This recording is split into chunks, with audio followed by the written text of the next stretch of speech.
There comes a moment in every soul's journey when the silence becomes unbearable. Not the silence of the world, but the silence within yourself.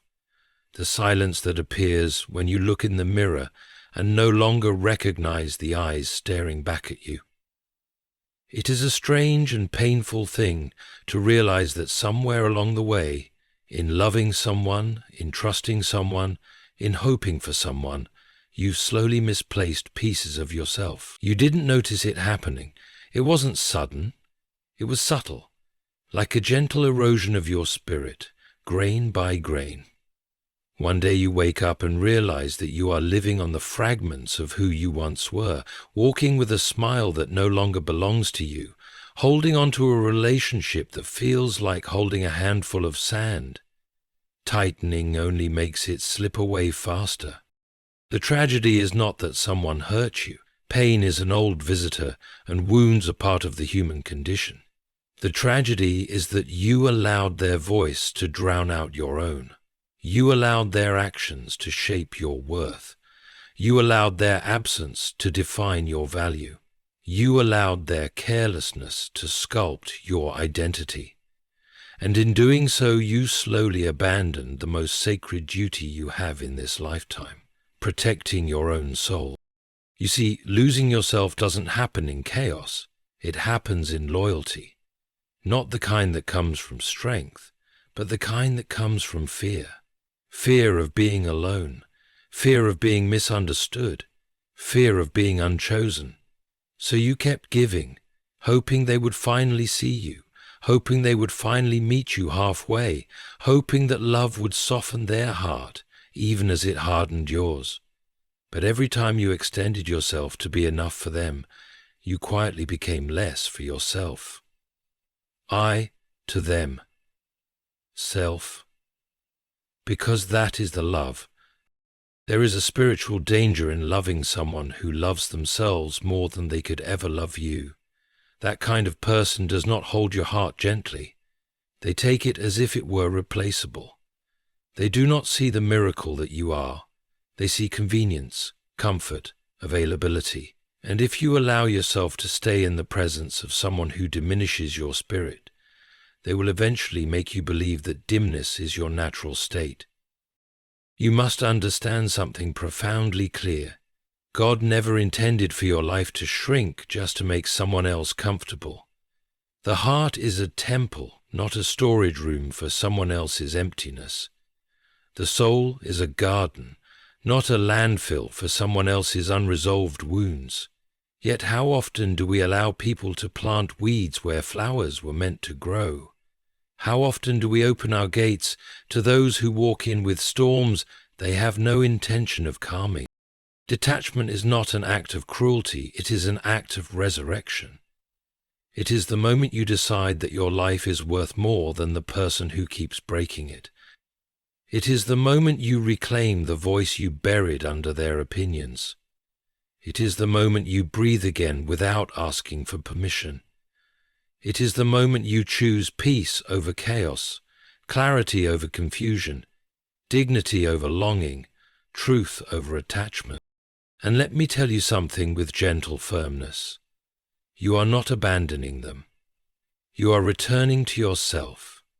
You are not betraying them. You are rescuing your soul from a place it should have never been left. You are not choosing loneliness. You are choosing alignment with the person you were before pain disguised itself as love. Detaching from the person who made you lose yourself is not a sign that you are heartless. It is a sign that you have finally remembered your value. It is the realization that love should never require the sacrifice of your identity. It is the recovery of the parts of you that you left on the altar of someone who never deserved the offering. There is a quiet moment, perhaps it is happening now, when your spirit whispers, enough. Not out of anger, but out of awakening.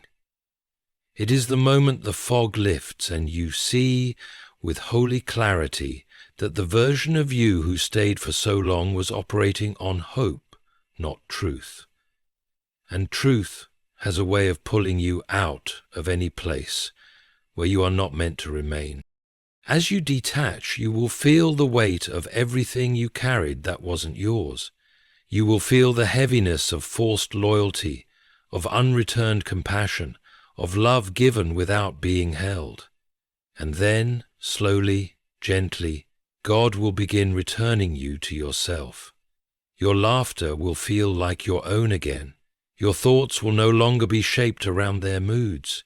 Your days will no longer revolve around their inconsistency. Your nights will no longer ache with their absence. One day you will look in the mirror and see the familiar spark in your eyes again, the spark that once belonged to the version of you who knew their worth, who understood their purpose, who walked with quiet dignity, and you will realize something liberating. The person you lost was never them, it was you. And the person you are rescuing now is the one who should have been protected all along. You are no longer yourself. It doesn't shout, it doesn't force itself upon you, it arrives softly, like a gentle ache beneath the surface of your soul. You feel it in the way your thoughts hesitate before reaching honesty. You feel it in the way your laughter no longer feels entirely yours.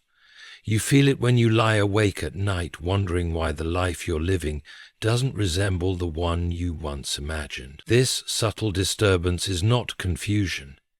It is the first spark of awakening.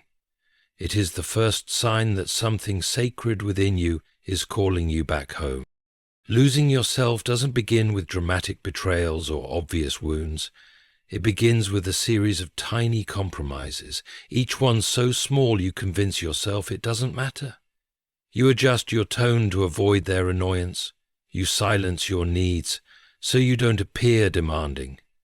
You minimize your hurt so you don't disrupt their comfort.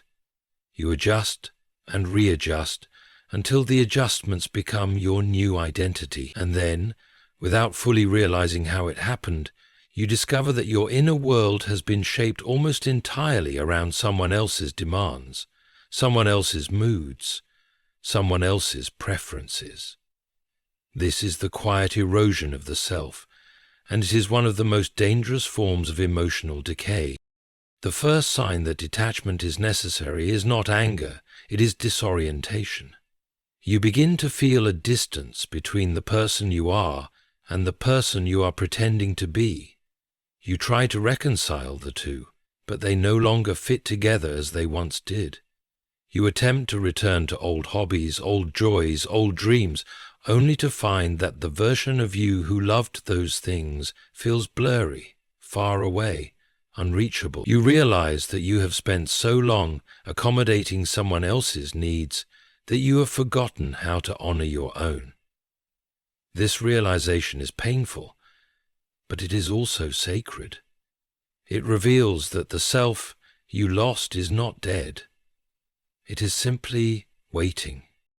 There is a peculiar loneliness that comes with losing yourself. It is not the loneliness of being without others. It is the loneliness of being without you. You can be surrounded by people and still feel empty, because the one person who should be present, your true self, has been quietly pushed aside to make room for someone who never deserved that much space in your life. This absence becomes noticeable when you start asking questions you never used to ask. Why do I feel smaller around them? Why do I second-guess myself so often? Why do I feel drained instead of understood? Why do I feel like I am living someone else's story instead of my own? These questions are not signs of weakness. They are signs of awakening conscience. God often speaks through such inner disturbances, not through thunder, not through lightning, but through the uncomfortable awareness that the life you are living is misaligned with the life He intended for you. That subtle discomfort grows each time you ignore your own boundaries to keep someone else pleased. It grows each time you apologize for things that were not your fault. It grows each time you allow disrespect because you fear losing the person who is already causing your soul to wither. That discomfort is divine guidance. It is the spiritual alarm that rings when your identity is in danger. There comes a point when you look in the mirror and the reflection feels unfamiliar, not because your face has changed, but because your soul feels muted behind your eyes. You sense a hollowness where fire once lived. You sense a dullness where clarity once guided you.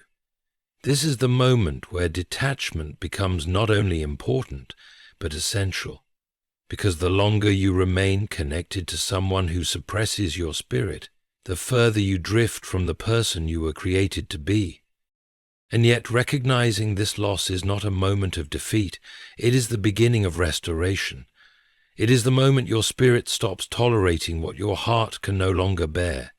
It is the moment you acknowledge that something precious within you needs rescuing. When you realize you do not recognize yourself anymore, it is not a sign that you are broken. It is a sign that you are awakening. It is the soul's way of reminding you that you were never meant to live a life where you feel invisible within yourself. This moment of awareness is the first doorway to healing. Before you can detach from them, you must first return to you, and the journey back begins the moment you say, with quiet courage, "I miss who I used to be." The difference between the two is subtle, and most people never notice when they've crossed the line. You tell yourself you're staying because you're committed, because you're patient, because you're a good person who doesn't give up easily, but somewhere beneath those comforting explanations lies a truth you're afraid to confront. Sometimes you stay not out of courage, but out of fear. And fear disguised as loyalty is one of the most dangerous prisons a human heart can live inside. Fear creeps in quietly. It tells you that leaving will make you look selfish. It convinces you that distancing yourself will make you lose everything. It whispers that you won't find someone who understands you, that you'll be alone, that you'll regret walking away. And so you stay. You stay even when your spirit is bruised. You stay even when your peace is disturbed. You stay even when every part of you knows that the relationship is taking more from you than it ever gives. You stay because fear paints loneliness as something far scarier than misery shared with the wrong person. But loyalty rooted in fear does not make you noble. It makes you disappear. Every time you silence your needs so that the other person doesn't get upset, you chip away a piece of yourself. Every time you tolerate disrespect because you're afraid of losing them, you tear a sacred corner of your soul. Every time you pretend to be fine when your heart is screaming inside, you push yourself further away from the person you once were. Fear-based loyalty teaches you to abandon yourself in order to keep someone else close, but the cruel truth is that you're losing the only person you truly have, yourself. There's a moment you eventually reach, a moment most people avoid for as long as possible, when you finally admit that your devotion has become a form of self-betrayal. You realize that you've been faithful not to love, but to the hope of love. You've been loyal not to what is real, but to what you desperately wished could be real. The loyalty you gave them was never mutual, it was never balanced. It flowed outward, endlessly, until you had nothing left for yourself. Fear-based loyalty thrives in the illusion that if you just love them harder, sacrifice a little more, endure a little longer, they will finally become who you need them to be. But love cannot be forced into existence by suffering. Love does not bloom from neglect. Love does not rise from the ashes of your exhaustion. What you are calling loyalty is often a quiet plea for validation, a hope that your endurance will eventually earn you the affection you deserved from the beginning. And yet you cling to this illusion because letting go feels like failure. You worry that detaching means you didn't try hard enough, weren't patient enough, weren't forgiving enough. But true loyalty is never meant to chain you to someone who wounds your spirit. True loyalty aligns with dignity, not destruction. When loyalty requires you to lose your self-respect, it is no longer loyalty. It is bondage. There is a sorrowful beauty in finally recognizing that your loyalty has been misplaced. It hurts because your intentions were pure. You stayed because your heart was sincere. You gave because your soul knew how to love deeply. But not everyone is capable of holding what you offer. Not everyone knows how to honor a heart like yours. And the ones who can't will take until you are exhausted, then blame you for not having anything left to give. The tragedy is not that you loved, it is that you loved without protecting yourself. But awakening comes when you realize that loyalty built on fear is not love at all. You deserve a connection where loyalty flows both ways, where sacrifice is mutual, where commitment does not cost you your identity. You deserve a relationship that does not require you to shrink so someone else can feel large. The moment you understand this, the illusion breaks. The fear that kept you loyal begins to lose its grip. You see that loneliness is not the enemy. Being unseen in a relationship is far lonelier than being alone. You begin to understand that peace without them is more sacred than chaos beside them. And this truth creates a shift inside you. A small, trembling strength begins to rise, a strength that whispers, "You cannot save this by losing yourself." And that whisper is the first step toward freedom. Some individuals do not love you. They love what you give them. They love your availability. They love the comfort of your presence. They love the way you listen, the way you try, the way you show up, even when you are hurting. They love the warmth you bring into their cold seasons. They love the way your soul makes their life easier. But loving your availability is not the same as loving your heart, and this distinction, when finally seen clearly, breaks something inside of you, but it also frees you. For a long time you may have mistaken their need for your presence as affection. It felt like closeness. It felt like connection. It felt like importance. Every time they reached out to you when their life was falling apart, you interpreted it as trust, as a bond, as proof that your place in their world mattered. You told yourself that people don't run to those they don't care about. But what you didn't realize then is that some people only run to you because they know you won't turn them away. They know you will absorb their chaos, carry their burdens, soothe their fears, and fill the emotional gaps they refuse to confront themselves. You became the person they leaned on, but they never became the person you could lean on. You listened to the storms inside them, but they never asked about the storms inside you. You were available for their wounds, but they were absent for your healing. Every time you reached out your heart, they reached out their hands, not to hold you, but to take from you. And you, with a heart too pure for your own protection, kept giving, kept holding, kept staying. You convinced yourself that if you were patient enough, gentle enough, supportive enough, they would eventually offer you the same depth in return. But people who love your availability do not love your soul. They love the benefits of your presence, not the essence of your being. They take your kindness as if it were an endless supply. They take your loyalty as if it were owed. They take your emotional labor as if it were your responsibility to maintain their comfort. And in doing so, they teach you, slowly and quietly, to deplete yourself in order to remain useful to them. There comes a moment when you begin to feel the imbalance. You notice the silence on the days you need them most. You notice the indifference when you share your pain. You notice the way they disappear when you need support, only to return whenever their world collapses again. You notice that you are always the one giving, always the one understanding, always the one bending, while they stand unchanged, unaffected, uninvested. This realization burns, because it forces you to confront the truth. You are not being loved, you are being used. And it is painful, not because you wanted anything extravagant in return. You simply wanted reciprocity, kindness, presence, sincerity. You wanted them to care as deeply as you cared. You wanted them to show up for you the way you showed up for them. But instead, you were treated as convenience, as comfort, as an emotional shelter that they entered only when life felt cold. Yet there is a quiet strength that grows in you once you see this truth. You begin to understand that love is not measured by how willing you are to break yourself for someone else.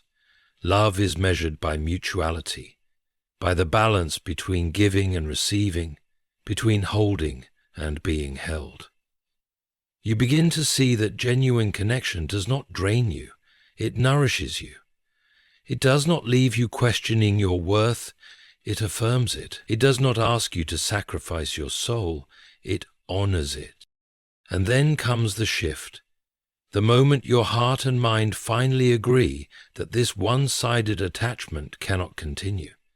You stop interpreting their occasional need for you as affection. You stop mistaking their inconsistencies for complexity. You stop convincing yourself that your role in their life is meaningful simply because they come to you when they are weak. You begin to see that being needed is not the same as being valued. This clarity is painful, but it is also liberating. It teaches you that you deserve more than being an emotional safety net. You deserve more than being someone's temporary refuge. You deserve love that recognizes your worth even when you are not being useful. You deserve connection that remains even when you have nothing to give in that moment. You deserve someone who chooses you, not just someone who uses you.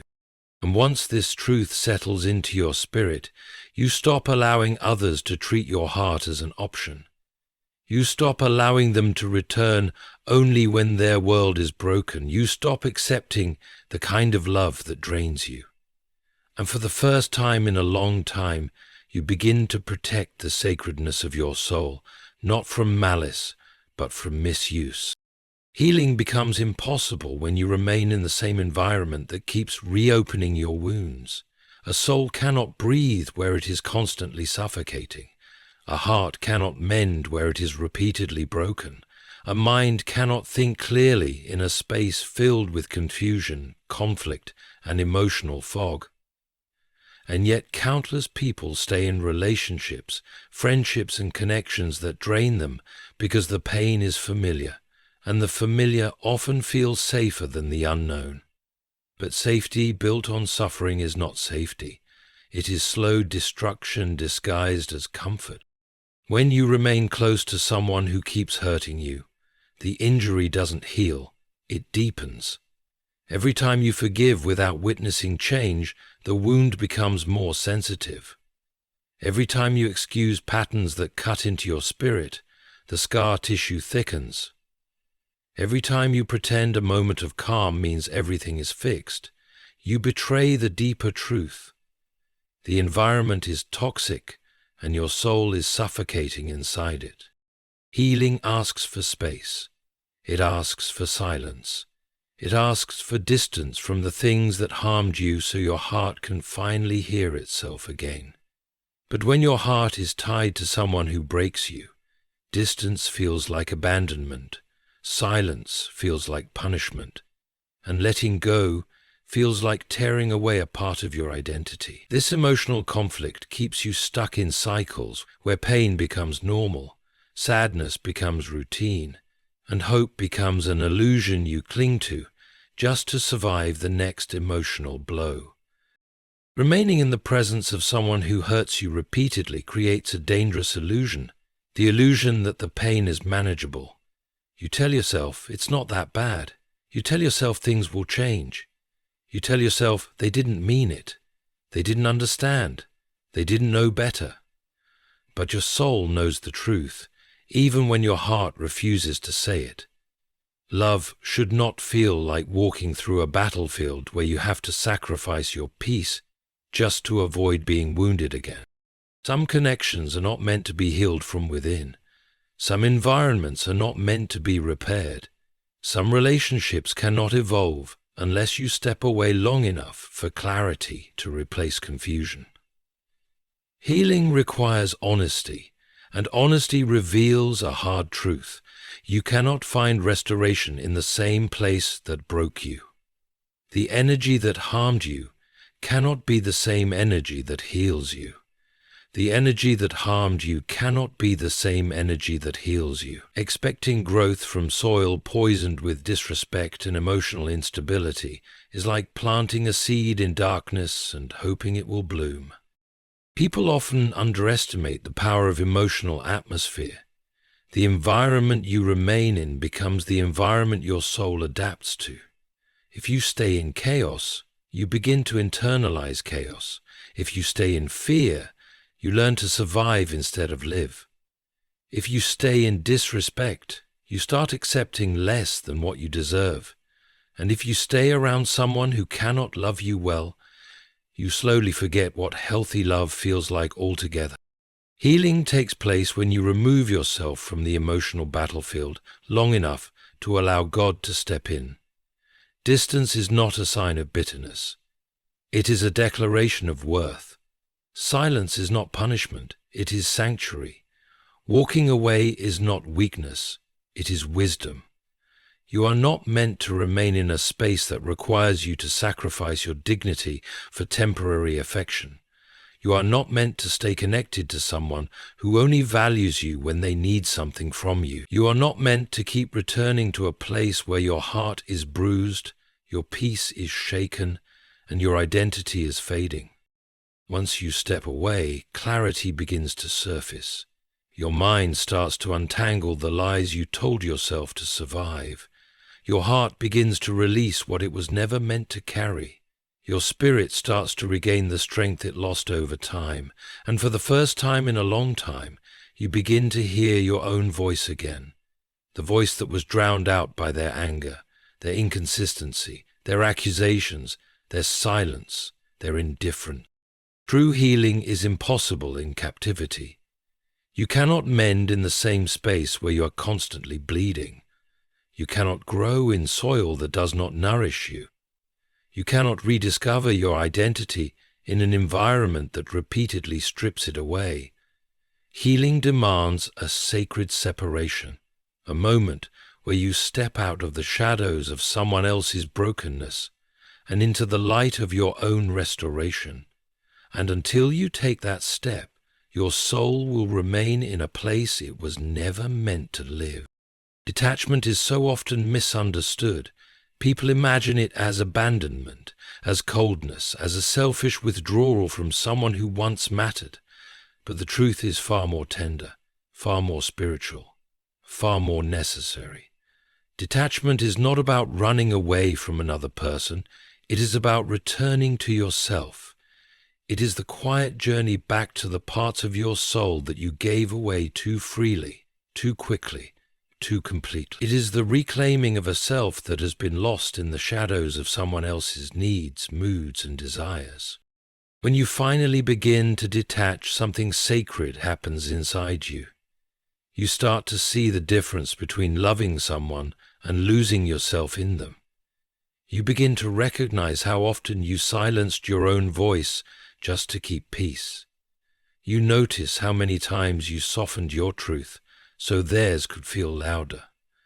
You realize how often you carried the emotional weight of two people, believing that if you just tried harder, they would eventually meet you halfway. But they didn't. They never did.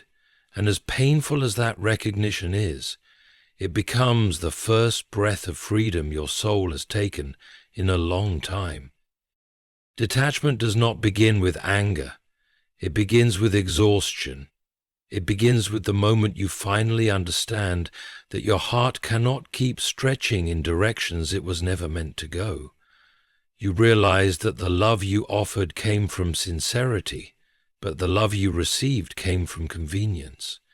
You realize that while you were giving pieces of yourself away, they were giving you excuses. And suddenly your spirit whispers a truth you've ignored for far too long. You cannot save someone, by sacrificing yourself. Returning to yourself requires courage. It requires you to step away from the familiar patterns that kept you chained. It requires you to stop apologizing for wanting respect. It requires you to no longer base your worth on how tightly you can hold someone who was never holding you back. It requires you to look at the person you became. Caretaker, fixer, forgiver, emotional anchor, and gently admit that you were drowning in roles that were never meant to define you. Detachment teaches you that love is not measured by how much you endure. Endurance may keep a connection alive, but it does not keep it healthy. And when you detach, you begin seeing the wounds you ignored in the name of loyalty. You begin to understand that staying connected to someone who consistently hurts you is not devotion, it is self-neglect. You begin to see that the love you offered them should have been offered to yourself first. The heart resists this truth at first. Love always resists letting go, even when letting go is the only thing that can save it. You will feel the pull of old memories, the echo of old promises, the weight of imagined futures that now will never come to pass. And yet, beneath that ache lies something deeper, a quiet knowing that you are returning to the person you were before pain diluted your spirit. Detachment is the moment you finally stop begging for the bare minimum. It is the moment you stop hoping they will change. It is the moment you stop tying your worth to their inconsistency. It is the moment you stop waiting for someone else to choose you. Instead, you choose yourself, not because you are selfish, but because your soul is tired of living on emotional crumbs. Not because you stopped caring, but because caring became a one-sided burden that drained the life from you. Oh. And when you detach, you find an unexpected softness. You find that anger begins to fade. You find that resentment loosens its grip. You find that your heart begins to forgive, not for them, but for you. You forgive because you are no longer holding yourself captive to what could have been. You forgive because holding on hurts more than letting go. You forgive because you are reclaiming the parts of yourself that you left in the hands of someone who never cherished them. With detachment comes a sacred clarity. You begin to see how deeply you had abandoned yourself in order to keep someone else close. You begin to hear your own voice again, the one you muted for their comfort. You begin to feel your own emotions again, the ones you buried to avoid conflict. You begin to recognize your own worth again, the worth you forgot while trying to prove it to someone incapable of seeing it. Returning to yourself is one of the most powerful acts of love you will ever perform. It is the moment the soul steps out of the shadows and remembers its own light. It is the moment the heart stops chasing what hurts and starts choosing what heals. It is the moment you realize that detachment is not the end of your story. It is the beginning of your restoration. When God begins to pull you away from someone, the process rarely feels gentle. It often feels confusing, painful, and deeply unsettling. You find yourself questioning everything: your decisions, your loyalty, your worth, your understanding of love. But what you don't always see in those early moments of separation is that God is not taking something from you. He is removing an obstacle that was quietly blocking the life He intended for you. He is removing an obstacle that was quietly blocking the life He intended for you. Not every disconnection is a loss. Some are divine interventions wrapped in discomfort. You might have tried to hold on to the relationship with every ounce of strength you had. You may have prayed for the person to change, begged for the connection to heal, and convinced yourself that your love could fix what was wounded between you. But when a relationship becomes a barrier, when it steals your peace, confuses your spirit, minimizes your worth, and distances you from your purpose, God begins dismantling it, piece by piece, not because he wants you to suffer, but because he refuses to let you settle for a life that suffocates your soul. Often the signs begin subtly. Conversations become heavier instead of healing. Interactions leave you drained instead of strengthened. Their presence creates anxiety instead of comfort. Their words birth insecurity instead of confidence. But because you care deeply, you ignore these signs. You excuse them. You humanize their hurtful behavior. You try to understand the chaos they bring, instead of acknowledging how much it is hurting you. But a heart that continually breaks cannot carry the weight of someone else's emotional storms forever. God sees what you overlook. He sees the nights you cried quietly so no one would hear. He sees the way your spirit dimmed even though you kept showing up with light. He sees how many times you questioned your worth because of how little they valued you. And when someone's presence becomes poison to your peace, he begins loosening the grip that connection has over your life. The unraveling might feel like punishment, but in truth, it is protection. It is protection. When God pulls you away, he does it because staying would cost you more than leaving. Staying would require you to shrink. Staying would demand you suppress your voice. Staying would mean sacrificing your identity, your dignity, and your emotional health. Staying would keep you small in a life meant to grow you. God will not allow your soul to die in a place where it was meant to live. And so he disrupts, he removes, he exposes, he separates. You may feel abandoned in the process, but you are not. You are being led, you are being guided back to yourself. You are being redirected towards something greater. Pain becomes the compass that pushes you toward a path you would have never chosen on your own. And slowly, you begin noticing the truth. The connection you fought so hard to save was silently destroying you. God pulls you away because he knows the danger of staying connected to someone who does not honor your heart. He knows the risk of giving your loyalty to someone who does not reciprocate it. He knows the cost of tying your future to someone whose spirit is not aligned with yours. He knows that love without respect becomes bondage. He knows that affection without growth becomes stagnation. And he knows that the places where you lose yourself are never the places where he wants you to remain. If the relationship was meant to elevate you, it would have. If the connection was meant to protect you, it would have. If the person was meant to walk with you into your purpose, they would not have made your soul feel so heavy. Separation is often God's mercy disguised as heartbreak. He is removing what blocks clarity so you can see what you were blind to. He is removing what restricts your growth so you can finally rise. He is removing what breaks you so you can finally heal. And once the separation settles, you begin to feel something that surprises you: relief. Peace slowly returns. Your mind becomes clearer. Your spirit feels lighter. You are no longer walking on emotional glass. You are no longer fighting to be understood. You are no longer begging for love that should have been freely given.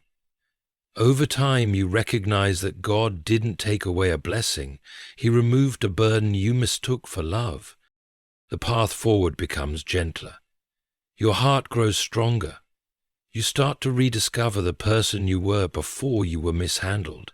And one day, with clarity instead of confusion, you finally understand why God pulled you away. He was preparing you for a life that aligns with the truth of who you are, not the pain of who someone else made you become. When the journey of detachment finally settles within you, something extraordinary begins to happen. You start to see your own reflection with new eyes. Eyes no longer clouded by desperation, fear, or longing. You begin to understand that losing someone is not the same as losing yourself. In fact, sometimes letting someone go is the only way to recover the parts of you that were quietly fading in their presence. You rediscover the strength you thought you lost, the clarity you thought you'd never feel again, the dignity you forgot belonged to you all along. Healing does not arrive in one sudden moment. It arrives in gentle waves, through the peace you feel in your chest when you wake up, through the silence that no longer scares you, through the days when your heart feels lighter than it has in years. The wounds they left behind slowly stop bleeding, the echoes of their absence fade into stillness, and you begin to understand that the love you were searching for in them was meant to be found within yourself. You are not walking away from them. You are walking toward the life God has always been calling you into. A life where your spirit is not diminished, a life where your worth is not negotiable, a life where your peace is not constantly threatened, a life where you are met, seen, valued, respected, and loved, not for your availability, but for your essence. And in the quiet sacredness of your healing, you realize something profound. Losing yourself for someone else was never love. It was self-abandonment. But finding yourself again, that is redemption. That is growth. That is grace. One day you will look back on the person you used to be and feel gratitude, not for the pain, but for the strength it cultivated, not for the loss, but for the clarity it gave you, not for the ending, but for the beginning it unlocked. You are no longer tied to what broke you. You are no longer chained to what dimmed you. You are no longer imprisoned by the versions of yourself you had to become just to survive them. You are free. Free to return to your own soul. Free to rise into your own light. Free to step into the life that was always waiting for you on the other side of letting go. And now, with your heart restored and your spirit awakened, you finally understand the truth. Detaching from the person who made you lose yourself was not the end of your story. It was the moment you finally began living it. Freedom has a strange way of arriving quietly. It doesn't announce itself with fireworks or sudden bursts of joy. Instead, it slips into your life gently, almost unnoticed at first. You begin to feel it in small ways. The tension in your shoulders loosens, your breath deepens, the heaviness around your heart slowly dissolves. These subtle shifts are the first signs that releasing the person who once diminished you is allowing your true self to return. What you thought was the end of something was, in truth, the beginning of a resurrection. The rediscovery of yourself does not happen all at once. It begins with moments, small, sacred moments, where you sense pieces of who you used to be resurfacing. You catch yourself smiling without forcing it. You laugh in ways that feel real instead of polite. You speak with a voice that no longer trembles from fear of being misunderstood. You feel emotions without drowning in them. These moments may feel fragile at first, but they are evidence that the person you lost is finding their way back to the light. When someone has diminished you for a long time, you get used to shrinking. You get used to apologizing for things that were never your fault. You get used to lowering your standards just to keep peace. You get used to being available even when it hurts you. You get used to silence, to walking on emotional glass, to putting your needs last. And when you finally detach from that person, it takes time to unlearn the habits of your own survival. Your soul has been carrying burdens it was never meant to carry, and as those burdens fall away, you begin to regain your natural shape, the shape you had before pain distorted you. Clarity also returns in this season. You start to see the relationship for what it truly was, not for what you wished it could have been. You understand that love should not require the sacrifice of your identity. You realize that the constant confusion you lived with was not a sign of passion, but a sign of emotional instability. You see that the peace you feel now is not an accident. It is evidence that their presence was draining you more deeply than you were willing to admit at the time. Healing is not just about feeling better. It is about seeing the truth that was once blurred by attachment. The person you lost was never them, it was you. That realization carries a bittersweet ache, but also a profound liberation. You begin to remember your own softness, the gentleness you buried, the dreams you postponed, the boundaries you ignored. You feel the spark returning in your eyes, the spark that used to appear when you spoke about your passions, your purpose, your hopes. That spark was dimmed by the weight of someone who couldn't see your worth, but now it rises again, because you finally stepped away from the place where your light was suffocating. The resurrection of your true self also brings a new kind of strength. It is not loud or aggressive, it is quiet, steady, and deeply rooted. You stop seeking validation from the person who once wounded you. You stop replaying old conversations, trying to make sense of their behavior. You stop longing for closure that will never come. Instead, you begin focusing on what nourishes your spirit.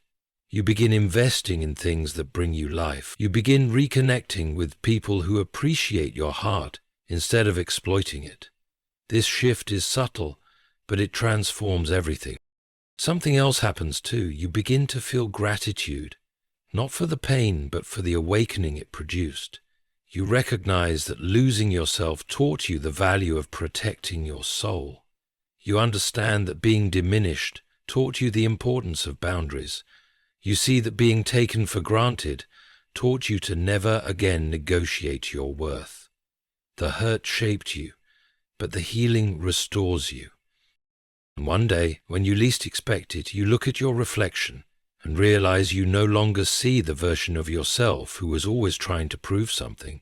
Instead, you see someone who has returned to their own essence, someone who is whole, someone who is no longer molded by fear, longing, or emotional scarcity, someone who remembers their purpose, their dignity, their divine worth.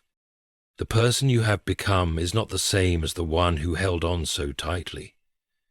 This new version of you carries wisdom instead of wounds, strength instead of fear, clarity instead of confusion. This is the gift of detachment, not losing someone else, but finding yourself again.